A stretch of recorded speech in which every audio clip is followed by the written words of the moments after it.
على سيدنا وحبيبنا مولانا محمد صلى الله عليه وعلى آله وأصحابه وبارك وسلم شكر مولاي كريم যে মওলাই করিম আজ পর্যন্ত আপনাকে আমাকে হায়াত দান করছেন। ইতিমধ্যেই দুনিয়ার থেকে বহুত মানুষ বিদায় হয়ে গেছে, কেউ বিদায়ের পথে,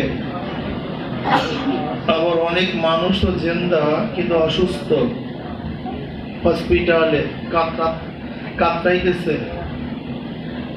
আবার অনেক মানুষ ঘরের মধ্যে আসতে পারে না, বের হতে পারে না। কিন্তু মাওলাই করিম দয়া করে মায়া করে আপনাকে আমাকে সুস্থ রাখছেন। সুস্থ রাখার একমাত্র মালিককে দুনিয়ার কোনো পরাশক্তি, দুনিয়ার কোনো ডক্টর, দার্শনিক, বিজ্ঞানী কেউ কাউকে সুস্থ রাখতে পারে না। যেহেতু গোটা দুনিয়ার মধ্যে সর্বোৎকৃষ্ট গবেষক সব আমেরিকাতে, কিন্তু ট্রাম্প আজকে করোনায় আক্রান্ত, তার স্ত্রীও করোনায় আক্রান্ত, ফিরাতে পারে নাই। অথচ দেখা যায় আমাদের দেশের বস্তির মধ্যে হাজারো শিশু, হাজারো মানুষ মাস্ক পরিধান করে নেই, তারা কোয়ারেন্টাইনে ছিল না, রাস্তায় ঘুরে বেড়াইছে, কিন্তু আল্লাহ পাক তাদেরকে হেফাজত করছে, কিছুই হয় নাই। বহুত কিছু শিক্ষার বিষয় আছে। ইয়া উলিল আলবাব, ইয়া উলিল আবসার, আফালা তাতাফাক্কারুন, আফালা তাকিলুন। আল্লাহ পাক বারে বারে কোরআনের মধ্যে বিভিন্ন জায়গায় কথাগুলি বলছেন। এই চক্ষুওয়ালা, তোমরা কি দেখো না? হে জ্ঞানীরা, তোমরা কি বুঝো না? তোমাদেরকে আকল নাই, তোমাদেরকে জ্ঞান নাই, ফিকির নাই, চিন্তা নাই, আফালা তাতাফাক্কারুন। এগুলো আল্লাহ কেন বলছেন বারবার? প্রত্যেকটা জিনিসের মধ্যে বহুত কিছু বুঝার বিষয় আছে। জ্ঞানী নন জ্ঞানীর মধ্যে পার্থক্য আছে। আপেল সৃষ্টি হওয়ার পর থেকে ও গাছের থেকে নিচেই পড়ছে, কোনোদিন উপরে যায় নাই। কিন্তু এর থেকে আমরা আকর্ষণ বিকর্ষণ শক্তিকে আবিষ্কার করতে পারি নাই, নাকি ভাই?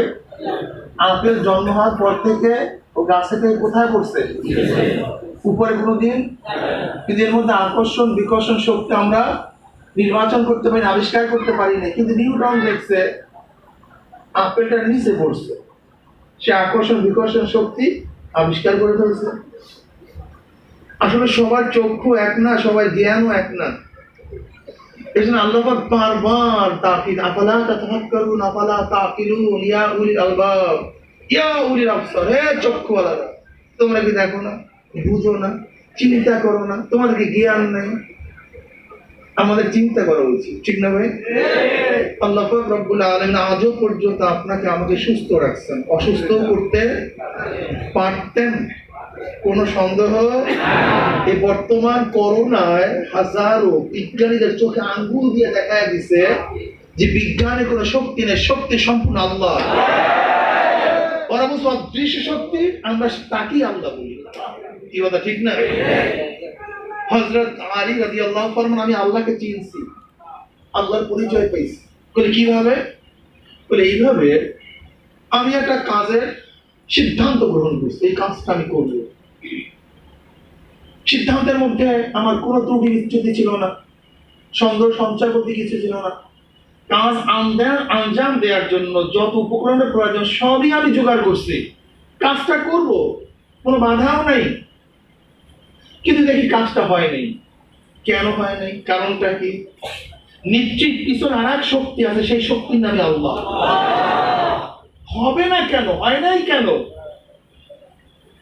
পিছনে আর এক শক্তি আছে, সেই শক্তির নামই কি? সে হইতে দেয় নাই, বিদায় তুমি করতেও পারবে না।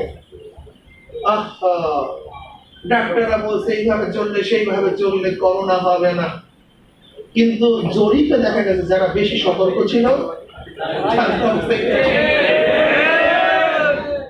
কোন বস্তির মধ্যে একটা করোনা হয় না, একটা বস্তির মধ্যে একটা করোনা। শুধু তাই নয়, আশ্চর্য বিষয় হলে মিয়ানমার থেকে যারা বাংলাদেশে আসছে রোহিঙ্গা, সেই রোহিঙ্গা বস্তির মধ্যে রোহিঙ্গাদের অবস্থা তুমি দেখেন না কিভাবে থাকে, কিভাবে তারা বসবাস করে, চোখে না দেখলে বুঝতেই পারবেন না। কিন্তু গোটা রোহিঙ্গা ক্যাম্পের মধ্যে একটাও করোনা নেই। আমাদের বরিশাল বস্তিগুলোর মধ্যে একটা করোনাও নেই, গোটা ঢাকার বস্তিগুলোর মধ্যে একটা করোনাও নেই। অথচ যারা এত সেফ সিকিউরিটি ছিল, করোনা রোগ হওয়ার পর থেকে বাহিরে নামে নেই, ওই কাঁচের মধ্যে আবদ্ধ, তারা দুনিয়া থেকে বিদায় হয়ে গেছে। কি শিক্ষার বিষয় আছে কি নেই? দ্বিতীয়বার কার্য মোবাইল ফোন নামাজ খুব খেয়াল দেওয়া চাই। দ্বিতীয়বার অনুরোধ থাকবে, কথা বন্ধ, খুব খেয়ালের সাথে কথাগুলি শোনা চাই, অনেক বিষয় বোঝার আছে।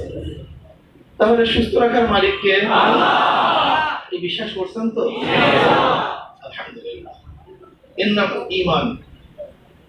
আসলে ঈমান কিসে চলে যায়, ঈমান কিসে থাকে, এই বিষয়ে আমাদের বারবার আলোচনা হওয়া উচিত, বোঝা উচিত। আমি উদাহরণ দিয়ে বুঝতে পারবেন যে আমাদের ঈমানের অবস্থানটা কি, আর আল্লাহ পাক আমাদের কি ধরনের ঈমান চান। ফাইজি বুস্তামি রাহমাতুল্লাহ আলাইহি ইন্তেকালের পরে তার এক শাগির্দ তাকে স্বপ্ন দেখেন। স্বপ্নের মধ্যে প্রশ্ন করেছেন, হযরত কি অবস্থা, আল্লাহ কি ব্যবহার করেছেন? তো আল্লাহ শুকর, আল্লাহ মাফ করে দিয়েছে, কিন্তু অবস্থা খুবই খারাপ হয়ে গেছিল। তো তা আবার কি? তো আল্লাহ পাক আমাকে প্রশ্ন করেছে, বাইজিদ কি নিয়ে এসছো? আমি দেখছি আমার নামাজের মধ্যে ভুল। নামাজ তো গর্হিত কাজ থেকে বাঁচায় দেবে, ইন্না সালাতা তানহা আনিল ফাহশাই ওয়াল মুনকার। কিন্তু কই, নামাজ তো আমাকে অনেক জিনিস থেকে ফেরাতে পারে নাই, ঠিক না? আকিমুস সালাতা লিযিকরি, আকিমুস সালাতা লিযিকরি, নামাজ কায়েম করো আল্লাহ স্মরণের জন্য। কার স্মরণের জন্য? দেখেন ইল্লার বয়ান করছে, আকিমুস সালাত, নামাজ কায়েম করো লিযিকরি, আমার স্মরণের জন্য। তাই সেই নামাজ আল্লাহকে স্মরণ করাতে পারে না, সেটা নামাজই না। নামাজের উদ্দেশ্য তো আল্লাহকে স্মরণ করাবার জন্য, কি কথা ঠিক না? কিন্তু যেই নামাজ আপনাকে আল্লাহ স্মরণ থেকে গাফিল করে দেয়, সেটা তো নামাজই না। কাজে আমার নামাজের মধ্যে কুতিবা আলাইকুম সিয়ামু কামা কুতিবা আলাল লাযিনা মিন ক্বাবলিকুম লাআল্লাকুম তাত্তাকুন। রোজা তো ফরজ হয়েছে কিসের জন্য? তাকওয়া অর্জন করার জন্য, অথচ আমার তাকওয়া পয়দা হয়নি, ঠিক না? হযরত মাবরুর তো জান্নাতে যাওয়ার কারণ হয়েছে, কিন্তু হযরত মাবরুর হয়েছে কি হয় নাই আমার জানাই নাই। জাকাত ইখলাস এসে দিছি কি দেই নাই আমার খবর নাই। বাস কোন আমল পেশ করব, নিরঙ্কুশ ভেজাল মুক্ত কোন আমল আমি পাচ্ছি না। যেহেতু আল্লাহ পাক কি বলছেন, ওমা উমিরু ইল্লা লিয়াবুদুল্লাহ মুখলিসিনা লাহুদ্দিন, ওমা উমিরু নফি, ওমা উমিরু ইল্লা লিয়াবুদুল্লাহ মুখলিসিনা লাহুদ্দিন। আমি তোমার কোনো আদেশ করি নাই, কোনো নির্দেশ করি নাই, না নামাজের আদেশ করছি, না রোজার আদেশ করছি, না তেলাওয়াতের আদেশ, না জিকিরের আদেশ, না হজের আদেশ, না বয়ানের আদেশ, না জিহাদের আদেশ, না দানের আদেশ, কোনো আদেশ করি নাই। ওমা উমিরু, কোনো আদেশ নাই আমার তরফ থেকে তোমাদের জন্য। ইল্লা, হ্যাঁ আছে আদেশ। কি আদেশ? নামাজ পড়বি, ইল্লা লিয়াবুদুল্লাহ মুখলিসিনা লাহুদ্দিন, নামাজ পড়বি, ইখলাসের সাথে নামাজ পড়তে হবে। রোজা রাখবি, ইখলাসের সাথে রোজা রাখতে হবে। হজ করবি, প্রমোদ ভ্রমণ না, আজকে হজে যাই প্রমোদ ভ্রমণের জন্য, টাকা পয়সা আছে, আনন্দ সফর করি। আমি সেদিনকে বলছিলাম, অধিকাংশ বর্তমানে হাজিদের হজ প্রমোদ ভ্রমণ, এই আল্লাহর উদ্দেশ্যে যারা হজ করে না। আমি কি বলছিলাম, হজ একটা ফরজ, যারা বারবার নফল হজে যায়, দেখা যায় অধিকাংশ হাজিদের নামাজি কাজা, নামাজি হয় না, নামাজ পড়েই না, নামাজ পড়েই না। আমি চ্যালেঞ্জ দিয়ে বলতে পারি, কতজন হাজি আছেন বাড়ি থেকে রওনা করার পরে এই হজের সফর শেষে আসলেন, কিন্তু এক ওয়াক্ত নামাজ কাজা হয় নাই? এরকম কতজন হাজি আছেন এক ওয়াক্ত নামাজও কাজা হয়নি? অথচ হজ তো অনেক নম্বরে পরে ফরজ, আর নামাজ তো ইমানের পরে ফরজ। নামাজ তো ইমানের পরে ফরজ, আর হজ তো কার জন্য ফরজ, কার জন্য ফরজ না। অথচ হজ করতে আপনি যাচ্ছেন, নামাজ কাজা হচ্ছে, তার মানে আপনি আল্লাহকে রাজি করার জন্য হজে যান না, প্রমুখ ভ্রমণের জন্য হবে। মানুষ কি বলবো হজ না করলে? এর জন্য গেছে যারা নকল হজ আদায় করতে যান, আপনার তো নকল, নামাজ তো ফরজ, হজ তো একবার করার পরে দ্বিতীয়বার তো নফল। আপনি নফল আদায় করতে গিয়ে যদি ফরজের সংখ্যা হয় যে ফরজ কাজা হয়ে যাবে, এই নকলই তো জায়েজ নেই, এই নকলই তো জায়েজ নেই। হজে যাচ্ছে, নকল ইবাদত করতে যায়, ফরজ কাজা করতেছে, বিশাল একজন হাজি থানিব রহমাতুল্লাহ ঘটনা বয়ান করছেন। গেছে মেহমান হাজি সাহেবের কাছে, এখন হাজি সাহেব বলতেছে তৃতীয়বার হজের থেকে এই খাজুর এবং জমজম নিয়ে আসছি, মেহমানদের সামনে তা দান করো, তা পেশ করো। তার মানে উনি তৃতীয়বার মানে আরো দুইবার করছে, তার মানে এই ব্যক্তির আবার হজ করা উচিত। এই হজ করিয়ে নেই, কত যে কঠিন কথা। আজকে আমরা যারা আসছি এখানে, আমি যে বয়ান করতেছি, দেখেন আমার বয়ানের উদ্দেশ্য কেউ জানে না, কিসের উদ্দেশ্যে বয়ান করি। ওয়াসিরু কাওলাকুম আও ইজহারু বিহি ইন্নাহু আলিমুম বিযাতিস সুদূর। ইন্নাল্লাহা লা ইয়ানজুরু ইলা সুওয়ারিকুম ওয়া আমওয়ালিকুম ওয়ালাকিন ইয়ানজুরু ইলা নিয়্যাতিকুম ওয়া কুলুবিকুম। আমি কেন করতেছি, উদ্দেশ্যটা কি, কেউ জানে না। অন্তর জানে কে? আল্লাহ, একমাত্র আল্লাহ। সেই দেখেন আমার কলবের দিকে, আমার নিয়তের দিকে তাকায়, আমার উদ্দেশ্যটা কি, পুরো উদ্দেশ্যটা কি। মুজাহিদ ভাইরা, তোর নিয়তে আসতেন সবাই, আপনাকে প্রথম মনে রাখতে হবে আল্লাহ পাক আমাদেরকে নামাজের আদেশ করেন নাই, রোজার আদেশ করেন নাই, ইবাদতের আদেশ করেন নাই, কোন আদেশ আল্লাহর তরফ থেকে নাই। পীর মুরিদের আদেশ করেন নাই, দাওয়াত তাবলীগের কোনো আদেশ আমাদেরকে করেন নাই, দানের আদেশ করেন নাই, গলা কাটাবার কোনো আদেশ তিনি করেন নাই।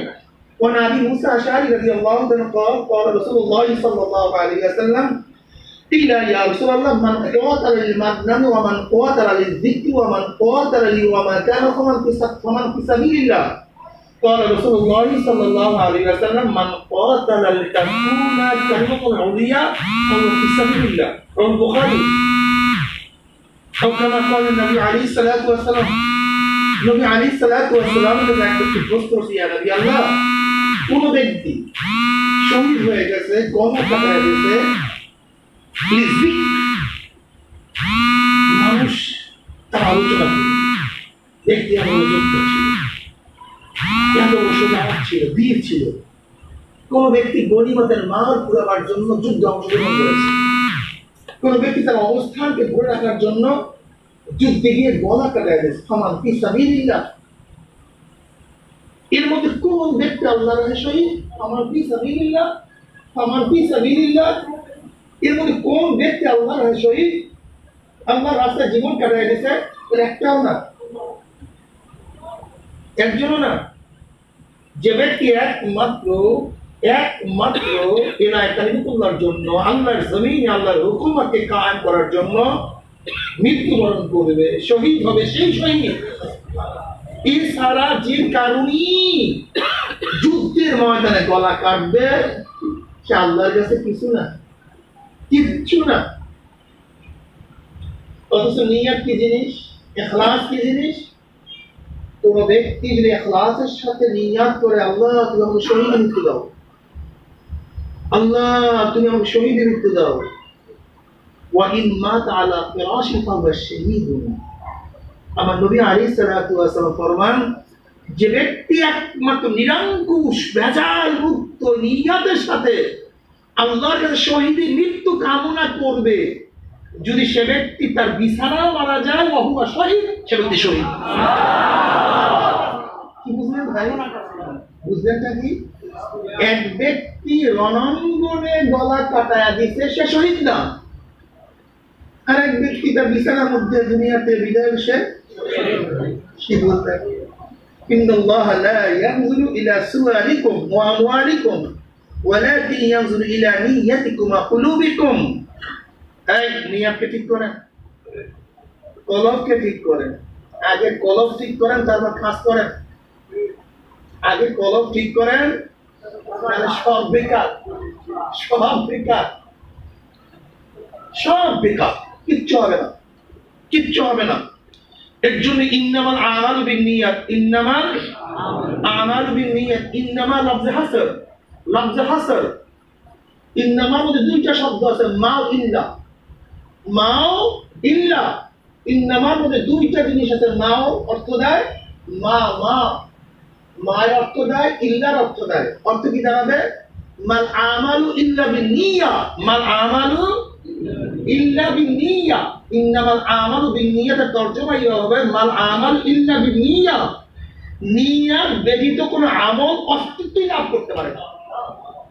নিয়াত ব্যতীত কোনো আমল অস্তিত্বই লাভ করতে পারে না। কাল আদম মনে হয় জন্মই হয় না, অস্তিত্বই আসে নাই।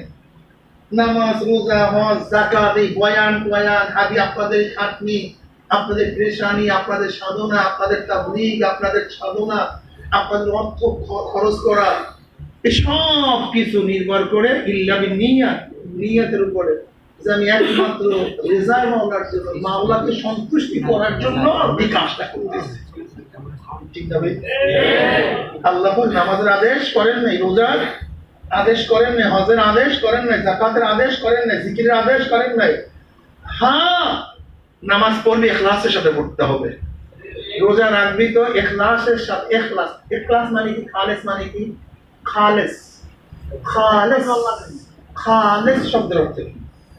খালেস মানে হলো ভেজাল মুক্ত, নিরঙ্কুশ, নিরঙ্কুশ। যেমন আমি উদাহরণ দিই, আমার টুপিটা পরিষ্কার, কি ভাই? পরিষ্কার কি পরিষ্কার না? সাফ কি সাফ না? কিন্তু কলমের নিপের পরিমাণ যদি একটা দাগ থাকে, পূর্ণ পরিষ্কার না, কিছু ময়লা আছে, ঠিক না? যখন কলমের নিপের পরিমাণ কোনো দাগ না থাকবে, তখন খালেস, এর নাম খালেস। এর নাম কি? এর নাম, এর জন্য আল্লাহ কি বলেছে?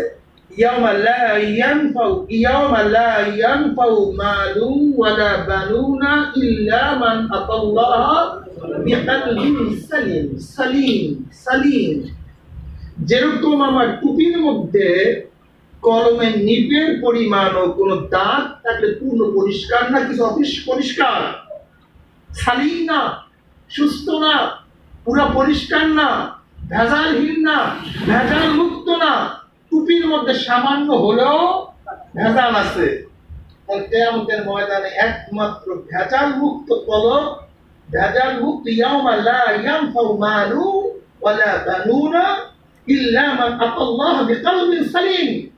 কিয়ামতের ময়দানে মাল, দৌলত, টাকা পয়সা, শক্তি, অমুক তমুক কিছুই কাজে লাগবে না, ইল্লা মান আতাল্লাহ বিকলবিন সালিম। একমাত্র মাওলার দরবারে যে ব্যক্তি সুস্থ, সুন্দর, পরিষ্কার, ভেজাল মুক্ত, ইখলাস ওয়ালা কলব নিয়ে যে ব্যক্তি কিয়ামতের ময়দানে উঠতে পারবে, সেই নাজি হয়ে যাবে, নাজাত পেয়ে যাবে। এছাড়া কোনো ভেজাল যুক্ত কলম আল্লাহর কাছে মুক্তি বুঝেন তো? হযরত বাইজিদ বুস্তামি রাহমাতুল্লাহ আলাইহি বলতেছেন, আল্লাহ তো মাফ করছে, কিন্তু অবস্থা খুবই করুণ ছিল। বলে কি করুন? আল্লাহ পাক প্রশ্ন করেছে, বাইজিদ কি নিয়ে আসছো? এখন থেকে ইবাদতের মতো কথা, ইখলাস করলে কোনো ইবাদত পাইতেছি না। তুই যা, তুই যা। বুঝেন নাই? মানুষ তো বহু, মেয়ে তো বহু, ছেলে তো বহু, কিন্তু মেয়ের জন্য জামাই তালাশ করলে পাওয়া যায়, ঠিক না? আবার ছেলের জন্য মেয়ে তালাশ করলে পাওয়া যায় না। এরকম হয় না ভাই? দেখবো লোক তো অমুক কাজের লোক খুবই কম, পাওয়া যায় না। ব্যবস্থাটা এরকম, অবস্থাটা এরকমই। আমল তো বহু, কিন্তু ভেজাল মুক্ত আমল খোঁজ করলে পাওয়া যায় না। এখন বাইজিদ বুস্তামি রাহমাতুল্লাহ আলাইহি আমল খুঁজে পাইতেছেন না, কোন আমলটা পেশ করবে। হঠাৎ খেয়াল করছে যে নিশ্চয়ই আমার ঈমানটা ইখলাস ওয়ালা আছে, ভেজাল মুক্ত আছে। তো আল্লাহ, আমি তোমার কাছে কোনো কিছু নিয়ে আসতে পারি নাই, তোমার কাছে আমি ঈমান নিয়ে আসছি। কে নিয়ে আসছে? তুমি আল্লাহ পাক বললেন, বাইজিদ রে, লাইলাতুল জামানের কথা মনে আছে? দুধের রাত্রির কথা। অমনি বাইজিদ বুস্তামি রহমতুল্লাহ ঘাত হয়ে গেছে, ধরা এখানে লাইলাতুল লাবান, দুধের রাত। বাইজিদ বুস্তামি রহমতুল্লাহ আলাইহি এক রাতে দুধ পান করছিলেন, ঠান্ডা দুধ, পেট খারাপ হয়ে গেছে। উনি বলছিলেন ঠান্ডা দুধ পান করার কারণে আমার পেট খারাপ হয়েছে। খুব ভালো মতো বুঝবেন, খুব ভালো মতো বুঝবেন। ঠান্ডা দুধ পান করার কারণে আমার, কিন্তু আমার ঈমান কি ছিল? আমানতু বিল্লাহি ওয়া মালাইকাতিহি ওয়া কুতুবিহি ওয়া রুসুলিহি ওয়াল ইয়াউমিল আখির ওয়া তু'মিনু বিল খাইরিহি ওয়া শাররিহি। খাইরিহি ওয়া শাররিহি, ভালো মন্দ খাট থেকে ভালো মন্দ। কিন্তু এখানে তুই মন্দের মালিক বানাইছো, কথা বলেন না কেন? অথচ মন্দের মালিককে ইমানের অবস্থা কি? কঠিন অবস্থা।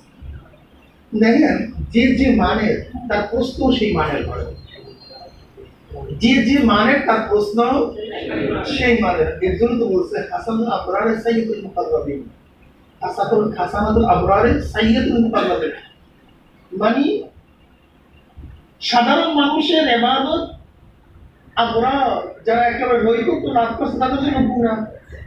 এটা আবার কেমন কথা? ইবাদত তো ইবাদত সবার জন্যই, কিন্তু কারণ ইবাদত কারোর জন্য গুনাহ হয় কিভাবে? এটা সম্ভব কিভাবে? বিশাল মাসালা না? কি কথা বলেন না? কারণ ইবাদত, একই ইবাদত কারোর জন্য কি হয়? গুনাহ কেমন হবে কেন? ছোট্ট উদাহরণ দিলে কারণটা বুঝতে পারবেন, এই ইবাদতের অর্থ বুঝতে পারবেন। আমরা ছোটবেলা সবসময় লিখছি না ভাই? ছোটবেলা থেকে লেখা শুরু করছি না? প্রথম সিলেটে লিখছি, কাগজে লিখছি, যখন ক লিখছি সেই কটা কেমন লিখছি? এদিকে ব্যাখ্যা হয়ে গেছে, সেদিকে ব্যাখ্যা হয়ে গেছে, কথা ঠিক না? কিন্তু প্রথম যখন লিখতে পারছি তখন কেমন খুশি হয়েছিলাম? কি কথা বলেন না কেন? আচ্ছা বলেন তো, 10 বছর পরে যখন হাতের লেখা সুন্দর হয়ে গেছে তখন যদি ওই কয় আমি দেখি তখন আমার কাছে কেমন লাগবে? আমার এরকম লেখা। তার মানে দেখেন, একই ব্যক্তির দুইটা আমল। একটা হলো প্রথম আমল, ওই একই ব্যক্তির একই ক, কিন্তু নিজের কাছে ঘৃণা লাগতেছে, ঠিক না ভাই? কারণ যখন মাকাম পরিবর্তন হয়ে যায় তখন পিছের অবস্থানগুলো খুবই খারাপ মনে হয়। এর জন্য যখন ইবতিদায় মানুষ ইবাদত করা শুরু করে তখন তার ইবাদতের অবস্থা, যখন ইবাদতটার মজা বেড়ে যায় তখন পিছনে ইবতিদাতে হারাম এই নামাজ পড়ছি, আমি এই বুঝে রাখছি। এর জন্য কারি ইব্রাহিম সাহেব রহমতুল্লাহ আলাইহি বয়াত গ্রহণ করার পরে পিছনে সমস্ত নামাজ দৌড়াইছে, যে আমার নামাজই হয়, আমার ইবাদতই হয়। ওই যে কল এক্সিডেন্টটা হয়নি, পিছনে যে নামাজ পড়ছি সে নামাজ হয় নাই। তাহলে দেখা গেল যে আবেদ যারা মুকাররাব হয়ে যায় তাদের ইবাদত, আর আমরা যারা ইবাদত করি তাদের ইবাদতের মান কিন্তু এক হতে পারে না। তা যেই ব্যক্তি যেই মানের তার কাছে প্রশ্ন তো সেই মানের, বাইজিদের কাছে প্রশ্ন তো বাইজিদ অনুযায়ী হয়েছে, ঠিক? এবার বাইজিদ প্রশ্ন যাবে আমার উপায়টা কি? এখন বাইজিদ বুস্তামি রহমাতুল্লাহ বলতেছেন, আল্লাহ তোমার কাছে কোনো কিছু নিয়ে আসতে পারিনি, কিচ্ছু না, তোমার রহমতের ভরসা করে আসছি, তোমার রহমতের উপরে বাইজিদ এবার জায়গা মতো আসছে, এইবার জায়গা মতো আসছে। আমার রহমত ব্যতীত কেউ নাজাত পাবে না, কেউ না। এর জন্য হযরত ইউসুফ আলাইহিস সালাতু ওয়া সালাম কি বলেন? ওয়া মা উবাররিউ নাফসি ইন্না নাফসাল লাআম্মারাতুন বিসসু ইল্লা মা রাহিমা রাব্বি, ওয়া মা উবাররিউ নাফসি ইন্না নাফসাল লাআম্মারাতুন বিসসু ইল্লা মা রাহিমা রাব্বি ইন্না রাব্বি গফুরুর রহিম। কেউ মুক্তি পায় না, কেউ না, একমাত্র আল্লাহ যাকে গ্রহণ করে, দয়া করে, মায়া করে, সেই মুক্তি পেতে পারে। সরদার দো আলম আলাইহিস সালাতু ওয়াস সালাম বললেন, আল্লাহর রহমত ব্যতীত কেউ জান্নাত যেতে পারবে না, কেউ জান্নাতে যেতে পারবে না। সাহাবার বলছে, ইয়া নবী আল্লাহ, আপনি করে আমিও না। আমার নবীও রহমত ব্যতীত জান্নাতে যেতে পারবে না। কি মাসালা পেলাম, নতিজা কি, আমরা এর থেকে কি অর্জন করলাম? এর থেকে অর্জন করলাম মাওলার রহমত ব্যতীত কেউ জান্নাতে যেতে পারে না। তাহলে আমল করি কেন? নামাজ পড়লেন কেন? রোজা রাখেন কেন? ত্যাগ করেন কেন? রহমত পাওয়ার আশা। কথা বলেন না কেন? মাসালা হল আল্লাহর রহমত ব্যতীত কেউ জান্নাতে যেতে পারবে না। কিন্তু রহমত আসে আল্লাহ পাকের হুকুম পালন করার জন্য। আল্লাহ পাকের হুকুম পালনের মধ্যে রহমত আসে। আল্লাহ হুকুম করতে নামাজ পড়ি, বিধায় নামাজ পড়ি। এখন কি দাঁড়ালো? আসলে ইবাদত কিছু না, ইবাদত মাওলার হুকুম। নামাজ কিছু না, মাওলার হুকুম। রোজা কিছু না। কথা বলেন না কেন? কি নতিজা দাঁড়াইছে কি দাঁড়ায় নাই? আমি নামাজকে ইবাদত মনে করি না, আমি ইবাদত করি মাওলার হুকুমকে।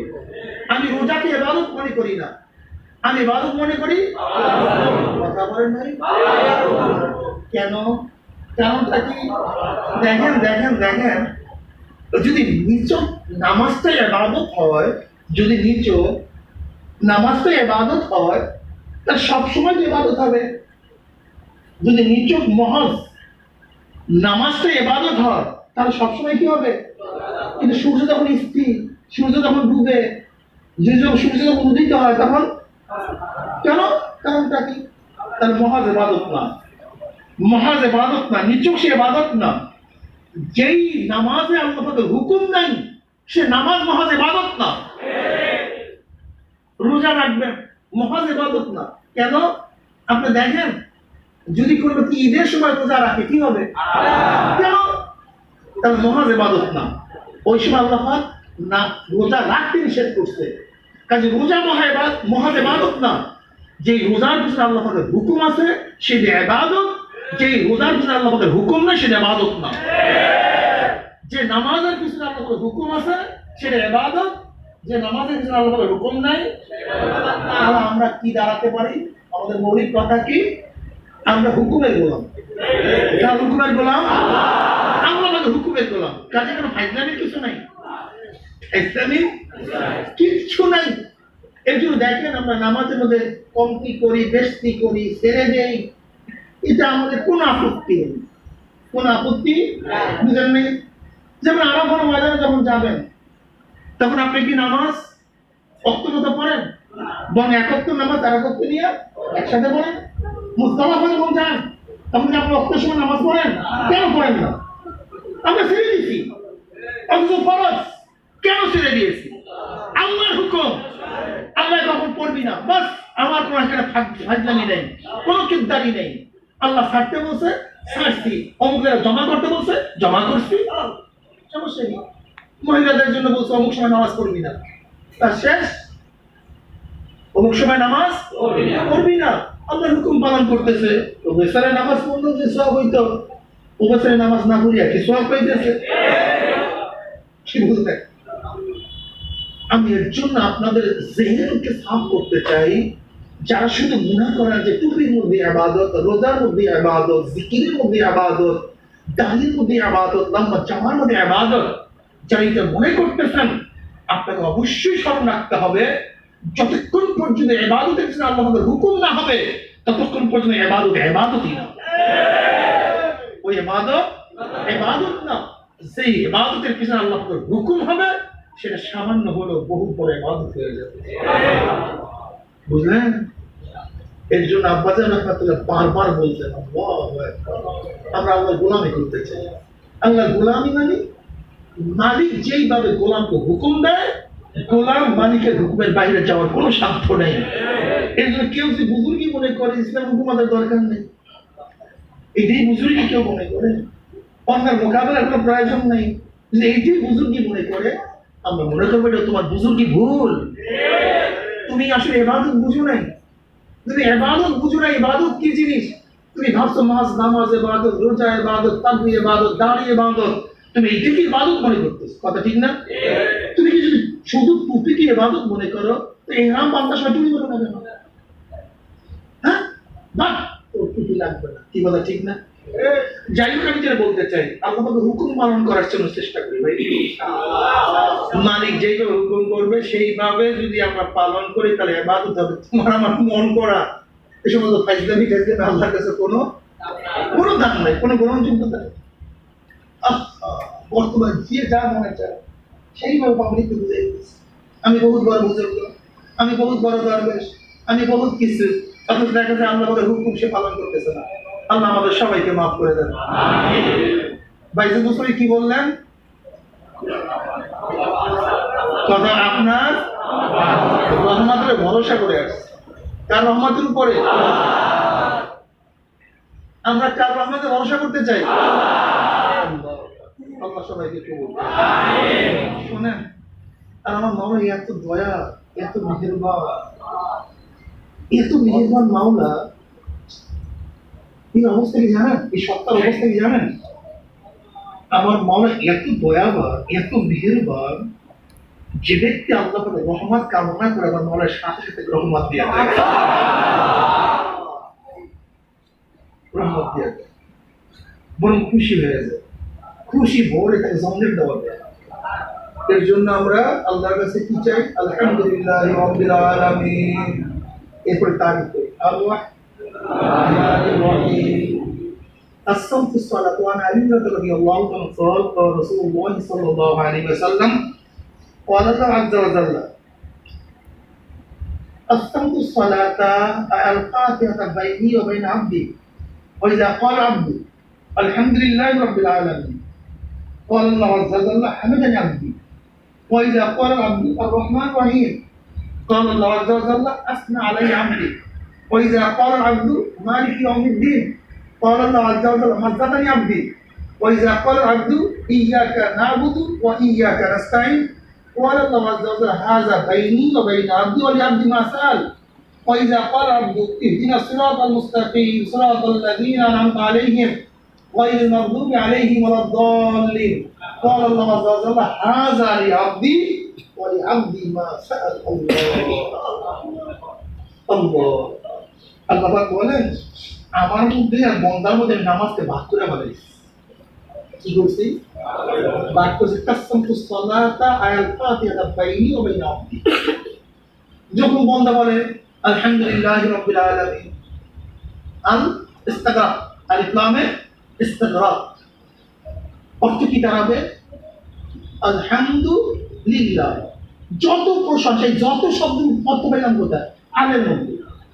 এর জন্য আমরা অর্থ উঠে কিভাবে? যত প্রশংসা আছে সমস্ত প্রশংসা কার জন্য?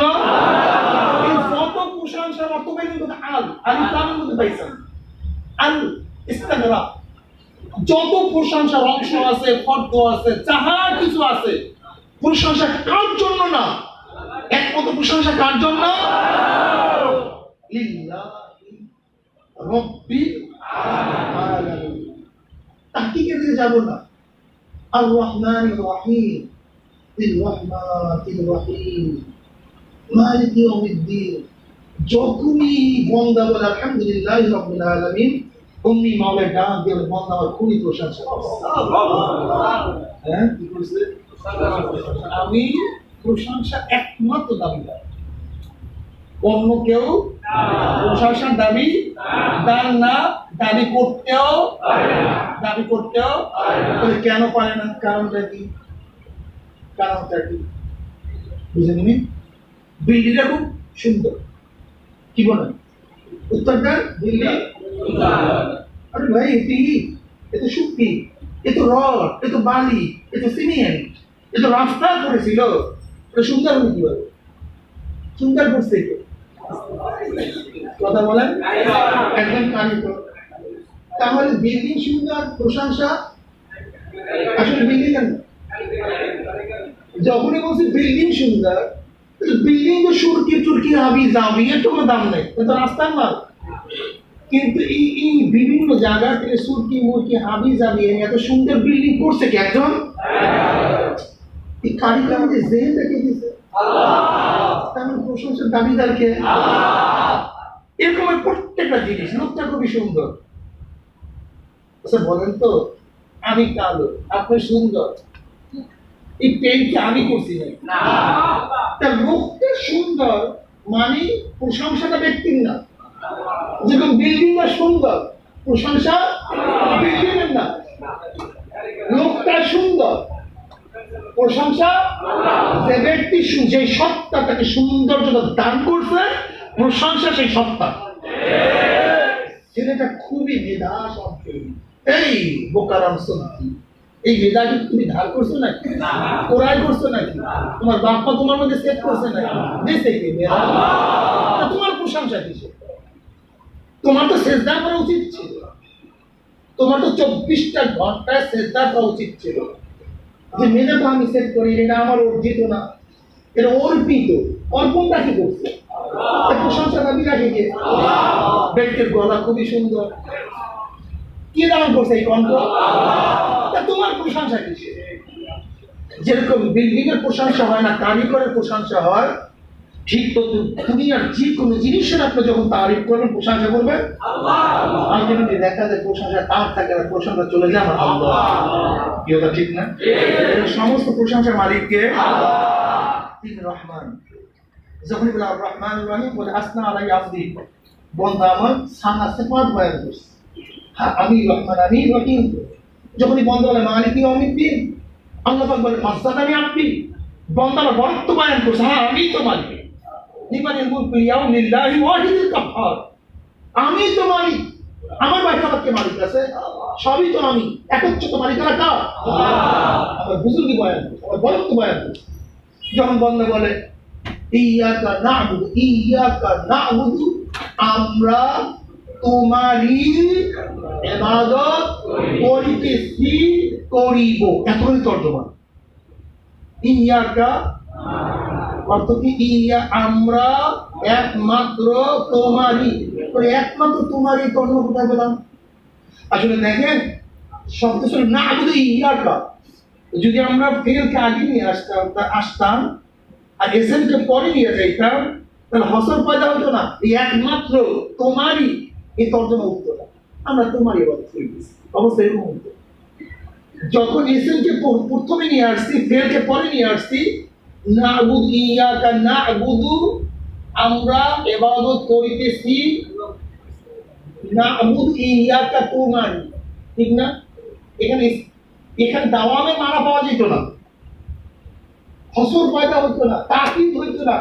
কিন্তু যখন বলছি ইয়াকা না'বুদু, ইয়াকা না'বুদু ফেল, ইয়াকা এসেন, যখন ইয়াকা না'বুদু ইয়াকা তোমারই আমরা ইবাদত করিতেছি, করিব।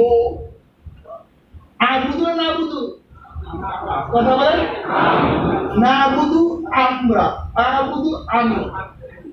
তাই ইবাদত করতেছেন আপনি, আমরা বললেন কেন? কারণটা কোথায়? আল্লাহ পাক কি বলতেছেন? শোন, তোর ইবাদত একার ইবাদত আমার কাছে কাবিলে কবুল না। না'বুদু মাঝি থেকে না মুজারিস থেকে? মুজারিস থেকে। মুজারির মধ্যে কয়টা অর্থ পাওয়া যায়? দুইটা। হাল মুস্তাকবিল অর্থ কি দাঁড়াবে? মসজিদের মধ্যে তোমার ইবাদত করি, মসজিদের বাহিরেও করি। কথা বলেন না কেন? মসজিদের মধ্যে তোমার ইবাদত করিতেছি, করি না, মসজিদের তোমাকে সেজদা দেই, তোমার প্রশংসা করি, মসজিদের বাহিরে আওয়ামী লীগের প্রশংসা করি। মসজিদে তোমার প্রশংসা করি আর রহমান রহিম মালিক ইয়াউমিদ্দিন, মসজিদের বাহিরে বিএনপি করব। কথা বলেন না। দেখেন কজন আর ইবাদত ঠিক আছে, দেখেন তো কথা বলেন। দেখেন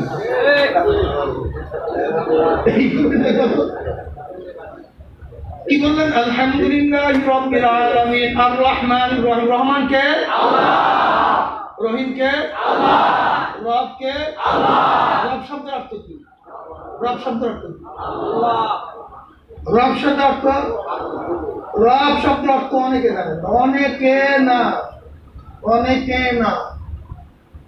রব এমন, দেখেন আল্লাহ পাকের বহু সিফাত, আল্লাহ পাকের কোন সিফাতের অভাব নেই, অথচ আল্লাহ পাক সমস্ত সিফাতের মধ্যে রুবুবিয়াত, রব শব্দ এখানে নিয়ে আসছেন কেন?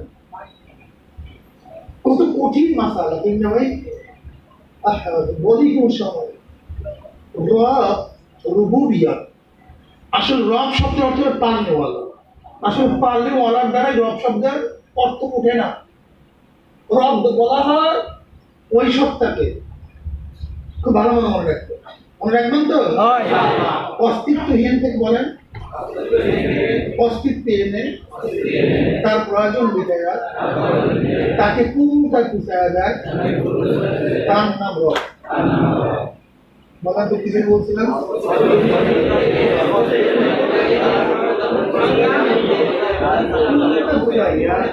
তাকে বলা হয়, যেমন আমি অস্তিত্বহীন ছিলাম, আমার কোনো অস্তিত্ব নাকি ছিল?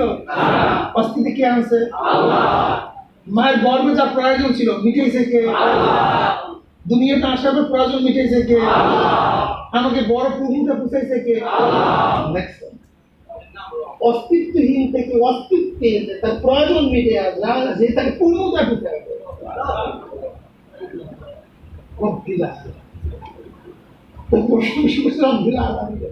সে কে? রহমান। সমস্ত দয়ালুকে, রহিমকে, বরত্ব বায়ন করতে কার?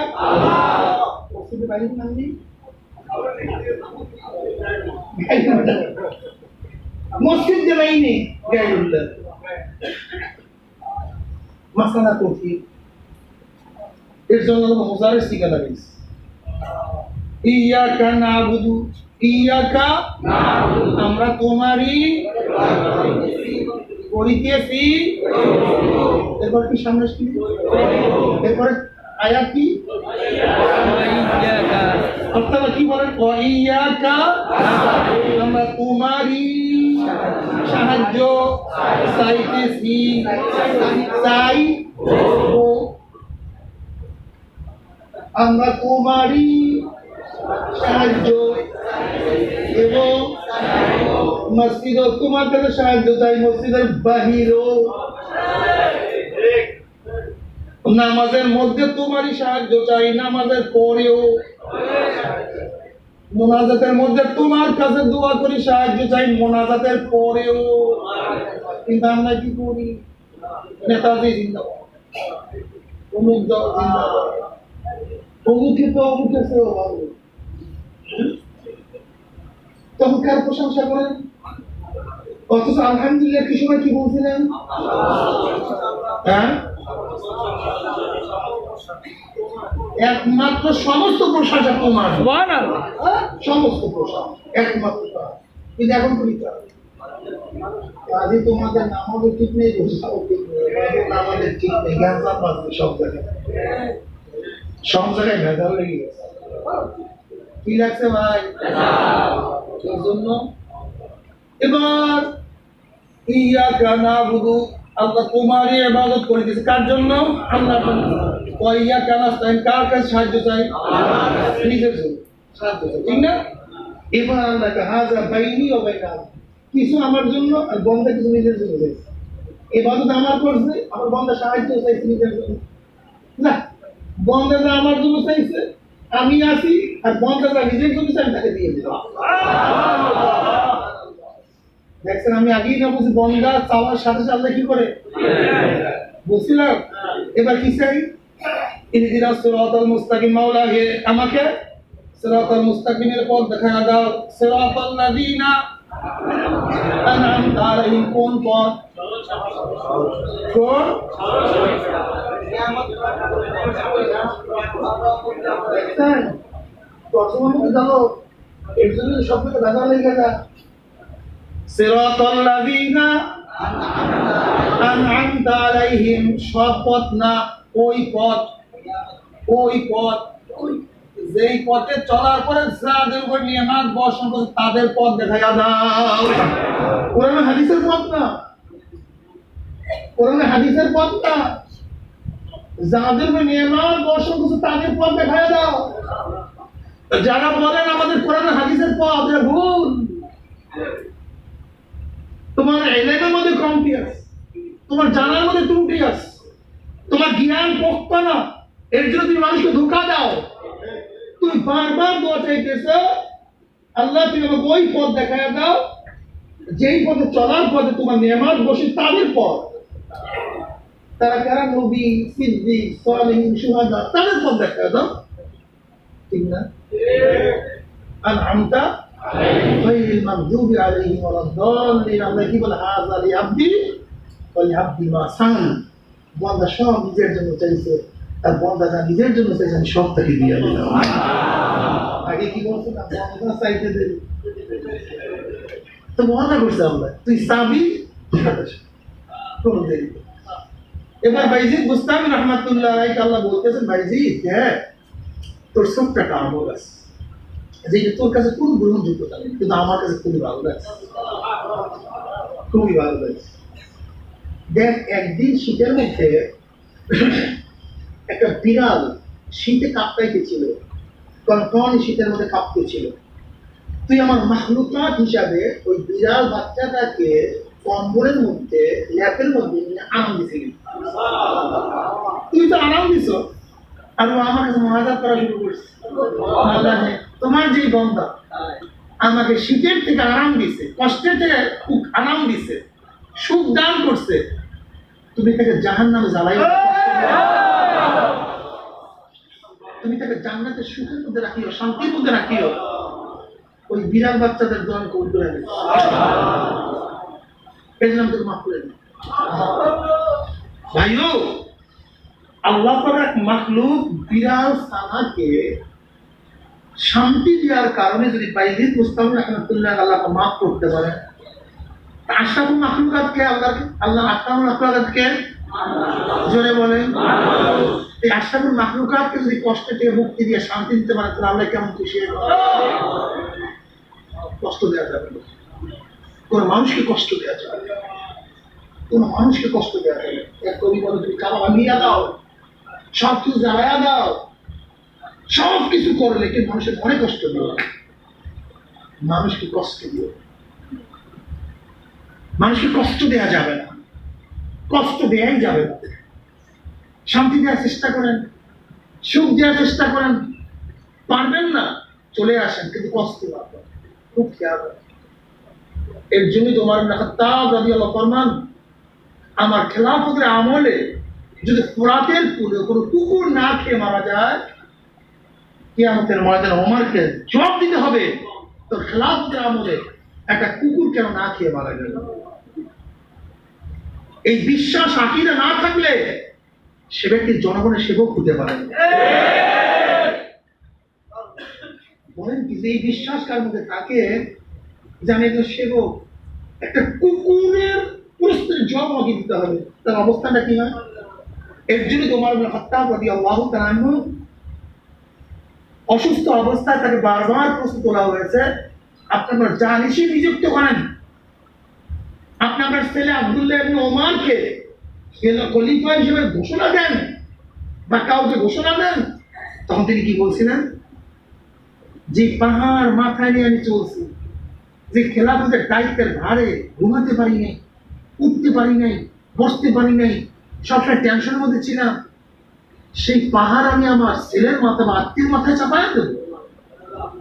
এটাই পারবো। তারা দায়িত্বকে পাহাড় মনে করতেন, নিজের না নিতে চাইতেন না। আর আমাদের অবস্থা কি বলে, কি করবো, কি করবো বলেন? আসলে আল্লাহর চিন্তা, আল্লাহর ভয়, কিয়ামতের চিন্তা আমাদের অনেকের মধ্যেই নেই। এগুলো দায়িত্ব নেওয়ার জন্য পাগল, দায়িত্ব পালনের জন্য পাগল। আমার দায়িত্বশীল বাবারা, আমার দায়িত্বশীল বাবারা, দায়িত্ব নেওয়া সহজ, কিন্তু দায়িত্ব পালন করা খুবই কঠিন। যদি কিয়ামতের ময়দানে আমাদের শায়খ ও মুর্শিদ প্রশ্ন করেন, তোর উপরে দায়িত্ব ছিল, তুই দায়িত্ব পালন করস নাই কেন? আল্লাহ রাব্বুল আলামিন প্রশ্ন করেন যে তোদের উপরে এই দায়িত্ব ছিল, তুই দ্বীনের দায়িত্ব পালন করস নাই কেন? আমাদের নবী যদি প্রশ্ন করেন, তোদের উপরে দায়িত্ব ছিল, দায়িত্ব পালন করস নাই কেন? যদি আমাদের মুরুব্বিরা প্রশ্ন করেন, তোদের উপরে জিম্মা ছিল, জিম্মা পালন করলি না কেন? তখন আমাদের কি অবস্থা হবে বলেন তো? কি জবাব দিল? কথা বলেন, জবাব বলতে কিছু কি কথা ঠিক না? এই জন্য ভাইও মহাসেবা করিয়েন, মহাসেবা অন্তরের সাথে প্রশ্ন করিয়েন, আমার কি দায়িত্ব ছিল, আমি কি দায়িত্ব পালন করতেছি? দায়িত্ব নেওয়ার পাগল, কিন্তু দায়িত্ব পালনের পাগল আমরা অনেকেই না। এর জন্য তরবিয়াতের মাজলিসে আমাদের প্রত্যেকটা কর্মীকে সিদ্ধান্ত গ্রহণ করতে হবে, আমার যে দায়িত্ব অর্পণ করা হয় আমি সেই দায়িত্ব অবশ্যই পালন করবো, আল্লাহর কাছে জবাব দিতে হবে। ভাইও, আগের জমানার বা যাদের মধ্যে তাকওয়া আছে তাদের উপরে দায়িত্ব আসার সাথে সাথে তারা বেহুশ হয়ে যেতেন, কাঁদতে কাঁদতে অস্থির হয়ে যেতেন। আমার উপর বিশাল বোঝা আসছে, আমি কিভাবে পালন করবো? অথচ দেখা যায় আমরা ক্ষমতা আসার পরে, দায়িত্ব নেওয়ার পরে খুশি আখ্যান হয়ে যায়। আসলে তোমার মধ্যে দায়িত্ব বোধ নাই, তোমার মধ্যে চিন্তা নাই, তোমার হুঁশ নাই, তোমার মধ্যে কত বড় মাথার মধ্যে বোঝা চাপছে। ভাইও, কর্মী বড় চরমনার সাথে যারা যুক্ত হয়েছেন, এতক্ষণ যে আলোচনা করছি, যারা চরমের সাথে যুক্ত হয়েছেন, আপনাদের অবশ্যই চিন্তা করতে হবে এটি এমন না যে আমাদের শ্রদ্ধা ভক্তি করবেন আর আপনাদের সবাই আজাদ দিয়ে দেবেন। ভক্তিও থাকতে হবে, শ্রদ্ধাও থাকতে হবে, কাজও থাকতে হবে। ওস্তাদের প্রতি ভক্তিও থাকতে হবে, শ্রদ্ধাও থাকতে হবে, ওস্তাদের কথা মানতে হবে। আমার নবীর প্রতি ভক্তিও থাকতে হবে, শ্রদ্ধাও থাকতে হবে, কিন্তু নবীর কথা মানতে হবে। একদল আছে শুধু নবীকে শ্রদ্ধা করে আশে করেছে, কিন্তু নবীর কথা মানে কিন্তু এশকের মাধ্যমে তুমি মাওলাকে রাজি করতে পারবে না, আমার নবীর সুপারিশ সবাই করতে পারবে না। যেমন নবীর এশকেও লাগবে, নবীর কথা মানতে হবে, ওস্তাদের শ্রদ্ধা সম্মান করতে হবে, ওস্তাদের কথা মানতে হবে, ঠিক তদ্রুপ আমাদের মুরব্বিদেরকে শ্রদ্ধা সম্মান করতে হবে, আবার তাদের কিন্তু আমরা আছি শ্রদ্ধা সম্মানে ঠিক আছে, কিন্তু হুকুম মানা না হলে একেবারে জিরোর মধ্যে আছে। আবার কেউ হুকুম মানতে চায়, শ্রদ্ধা সম্মান নেই, উভয় বলো কি কথা ঠিক না? যেরকম আমার খানাকে ভক্তি শ্রদ্ধা করতে হবে, ভক্তি শ্রদ্ধা হবে। যদি কেউ খানা খায় দেখেন প্যানের মধ্যে বুক বুক বুক বুক শুরু হয়েছে, আবার খানা না খেলে যদি শুধু করে ভক্তি শ্রদ্ধা করি, খানার সামনে এরকম করি, এরকম করি, এরকম করি, তাতে কেন হবে? আমি পানিকে ভক্তি শ্রদ্ধা করতে হবে। যদি ভক্তি শ্রদ্ধা স্যার পানি পান করেন, আবার খালি পানির পুরে এবং শ্রদ্ধা করলেন, ভক্তি দেখেন কিন্তু পানি পান করবেন, দুইটা জিনিস না। ভক্তি শ্রদ্ধাও লাগবে, পানি পানও করা লাগবে। নবীর ভক্তি শ্রদ্ধাও লাগবে, নবীর কথাও মানতে হবে। আল্লাহর উপরে আমাদের আস্থা ঈমানও থাকতে হবে, তার কথাও মানতে হবে। কিন্তু আমাদের শায়েখ মুর্শিদ তাদের উপরে ভক্তি শ্রদ্ধাও থাকতে হবে, আবার জোরে বলেন কতক্ষণ পর্যন্ত মানবো? কতক্ষণ পর্যন্ত?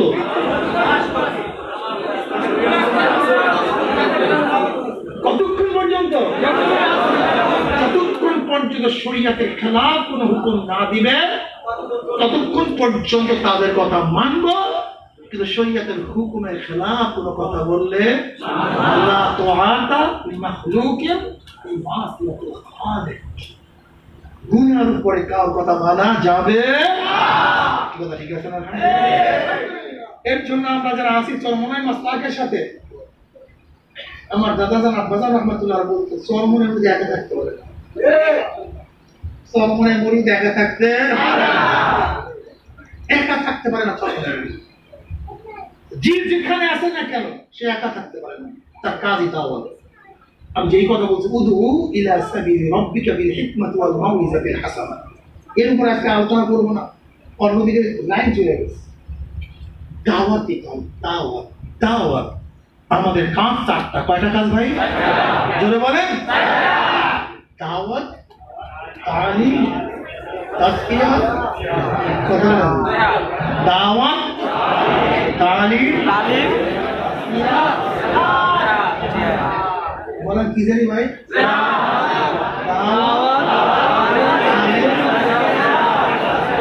বাস আলহামদুলিল্লাহ, এই চারটা কাজ প্রত্যেকটা মুজাহিদের, প্রত্যেকটা কর্মী, প্রত্যেকটা সমর্থকের এই কাজ চারটা করতে হবে।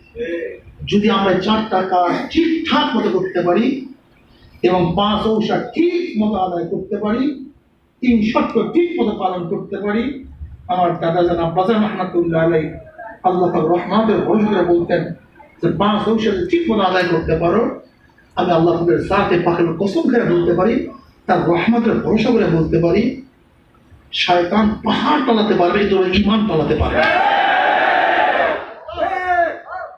শয়তান পাহাড় তলাতে পারবে, ঈমান তলাতে পারবে না। আল্লাহ পাকের শুকর, ওয়া আম্মা বিনি'মাতি রাব্বিকা ফাহাদ্দিস বলতেছে। চারটি চালাবেন, শুনো না, এটা আল্লাহর নিয়ামত। চরমনায়ের তরিকার হাজারো মানুষের দেখা যায় বহু বছর পরে কাপড়ের কাপড় সহ লাশ পাবে। কয়েকদিন আগে আপনাদের হসপিটাল ঘটনা ঘটে নাই?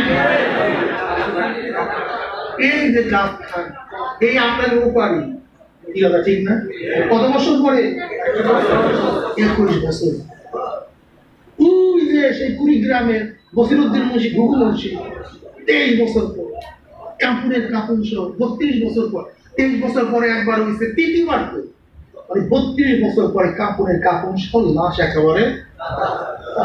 শ্রীরামপুরীতে ঘটনা শুনে আসছে, খাগড়াছড়িতে ঘটনা শুনে আসছে, মুন্সিগঞ্জে ঘটনা শুনে আসছে, মুন্সি এসে মন পড়িয়ে, এই যে আমাদের ডাক্তার আকবর, আমাদের ডাক্তার আকবর উজিরপুরে সবাই দেখছেন, হসপিটালে খেদমত করতেন ডাক্তার আকবর, নিবেদিত প্রাণ ছিল। পানির মধ্যে, সেই কবরের মধ্যে পানি, কিন্তু দেখা যায় লাশ একেবারে কাপড়ের কাপড়। আল্লাহর নিয়ামত, অন্য কাল বলছেন আল্লাহর নিয়ামত, আল্লাহ রহমত, আল্লাহর মেহেরবানি। আচ্ছা বলুন, আল্লাহ কি দেখাবে না আমাদের? বলে